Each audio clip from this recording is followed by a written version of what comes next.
ایک مجلس کو خطاب فرما رہے تھے، یعنی سانح کربلا بیان کر رہے تھے، تو ایک بہت ہی عزیز ترین اور قریب ترین امام کے شاگرد نے ایک سوال بھی کر لیا تھا، اور اس نے سوال ایک قرآن مجید کی آیت کے حوالے سے کیا کہ منزل الذی یقرض اللہ قرضا حسنا فیضاعفہ لہ اضعافا کثیرا۔ قرآن مجید میں پروردگار عالم نے ارشاد فرمایا ہے کہ کوئی ہے جو ہمیں قرض حسنا دے، اور جو ہمیں قرض حسنا دے گا ہم اسے بے شمار اضافوں کے ساتھ واپس کریں گے۔ یہ سوال امام کے ایک شاگرد سماع بن مہران نے کیا تھا۔ جب سماع نے سوال کیا دوران مجلس امام سے، فرزند رسول ہم یہ جاننا چاہتے ہیں کہ قرض حسنا سے کیا مراد ہے اور اللہ تعالیٰ کو ہم قرض حسنا کس طرح سے دیں، تو امام جعفر صادق علیہ السلام نے ارشاد فرمایا کہ اے سماع بن مہران، تم پر خدا کی رحمت ہو، تمہارے ماں باپ پر خدا کی رحمت ہو، اور اس کے بعد کہا کہ تم نے یقیناً بہت خوبصورت سوال کیا ہے، تم یہ جاننا چاہتے ہو کہ قرض حسنا سے اس آیہ مبارکہ میں کیا مراد ہے، تو سنو، یا سماع بن مہران من انفق درہما فی عزائے عبد اللہ حسین علیہ السلام فکانما اقرض اللہ۔ قبلہ کالر ہمارے ساتھ ہیں۔ السلام علیکم جی ورحمۃ اللہ۔ السلام علیکم ورحمۃ اللہ۔ جی آپ کو ہماری آواز آ رہی ہے؟ السلام علیکم ورحمۃ اللہ۔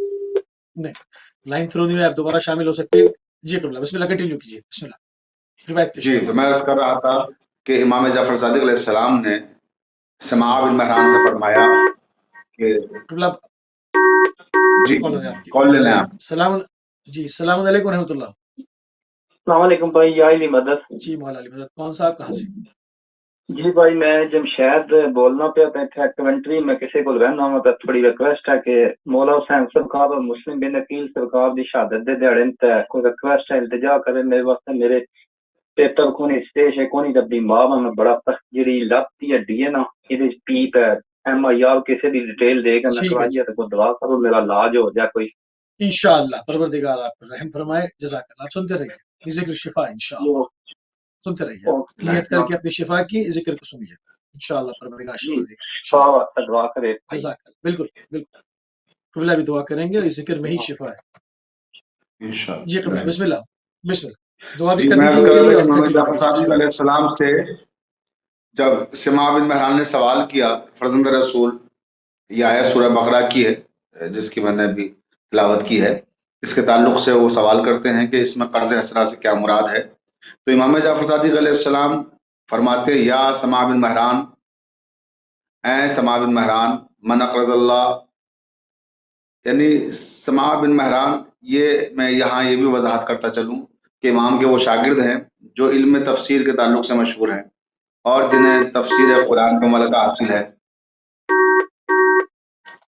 قبلہ کالر میں شامل کریں گے۔ السلام علیکم ورحمۃ اللہ۔ جی وعلیکم السلام ورحمۃ اللہ وبرکاتہ۔ میں انیس صدر بات کر رہا جی ہوں۔ انیس بھائی بسم اللہ جی، انیس بھائی السلام میں علیکم۔ سب سے پہلے اپنے قابل احترام مولانا صاحب کو سلام پیش کرتا ہوں علیکم اور السلام۔ محرم کی تعزیت بھی پیش آپ کروں پر گا۔ بھی ہمارا سلام۔ یقیناً آپ بہت خوبصورت انداز میں گفتگو فرما رہے ہیں، بہت عرصے بعد میں آیا ہوں اور میرے ذہن میں ایک دو سوالات ہیں، وہ ایک ہی سوال پہ میں اتفاق کروں گا۔ حضور یہ بتائیے کہ میری ایج اتنی ہو گئی ہے کہ پہلے کی عزاداری جو ہم لوگ اتنے خلوص سے کرتے تھے اور آج کی عزاداری میں وہ خلوص اتنا ہمیں نظر نہیں آتا۔ عزاداری بہت ہو رہی ہے، اللہ کا بہت بڑا احسان ہے، بہت شکر ہے خدا کا، لیکن وہ خلوص نہیں ہوتا۔ جیسے ہم لوگ جاتے تھے مجالس میں، ہم والدہ لے کے جاتی تھی، ہم لوگوں کو پیدل بشیر صاحب کی مجلس میں واپس آتے تھے، تو ہماری اماں پوچھتی تھی آج مولانا صاحب نے کیا پڑھا، تو وہ باتیں جو تھیں وہ ذہن نشین ہو گئی، وہ ابھی تک میرے ذہنوں میں پیوست ہو گئی۔ آغا جان یہ تو انڈیویجول، انیس بھائی تو انڈیویجول ہے نا، ہم کیسے کہہ سکتے ہیں کہ پہلے خلوص تھا اور آج خلوص نہیں ہے؟ ہم کیسے کہہ سکتے ہیں یہ بات؟ نہیں میں اب ایک سوال بس معمولی سی بات بہت مختصر میں کروں گا، تو مجھے صرف یہ پتہ کرنا ہے کہ ہم اس ظاہر جیسے کہ آپ نے اتنی خوبصورت دقیق اور امام کا بھی قول ہے، ہر زمانے کے لحاظ سے زمانہ بدلتا ہے تو اس لحاظ سے ہر چیز چینج ہو رہی ہے، یقیناً بالکل صحیح ہے، لیکن اب جو اب بہت زیادہ ایسا ہو گیا ہے کہ